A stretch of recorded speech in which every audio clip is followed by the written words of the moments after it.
রান্না করতে আমার বরাবরেরই খুব ভালো লাগে। ছোটবেলায় মাকে দেখতাম মা কিভাবে রান্না করতো, সেখান থেকেই আমার শেখা। মনে রাখবে, রান্না শুধু একটি কাজ নয়, এটি ভালোবাসা এবং যত্নের প্রকাশ। নিজের পছন্দের খাবার তৈরি করা যেমন আনন্দ দেয়, তেমনি অন্যদের জন্য রান্না করাটাও অত্যন্ত তৃপ্তিদায়ক হতে পারে। কি ঠিক বললাম তো বন্ধুরা? হ্যালো বন্ধুরা, আমার একটা ছোট মিনি ব্লগ নিয়ে চলে আসলাম আজকের দুপুরের মেনু নিয়ে।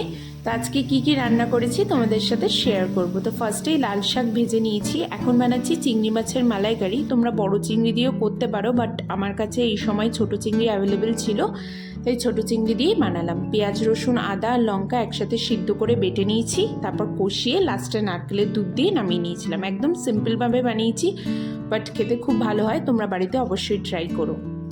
আর এটা হলো মূলো আলু পোস্ত, যেটা অলরেডি বানানো হয়ে গেছে। এখন বানিয়ে নেবো পমফ্রেট মাছের ঝাল। এটা একদম সিম্পলভাবে বানিয়েছি, পেঁয়াজ টমেটো আর 2 থেকে 3 কোয়া রসুন একসাথে পেস্ট করে নিয়ে তেলের মধ্যে দিয়ে কষিয়ে নিয়েছি, তারপর জল অ্যাড করলেই মাছ রেডি হয়ে গেছে। কিছুক্ষণ ফোটার পর নামিয়ে নিয়েছিলাম।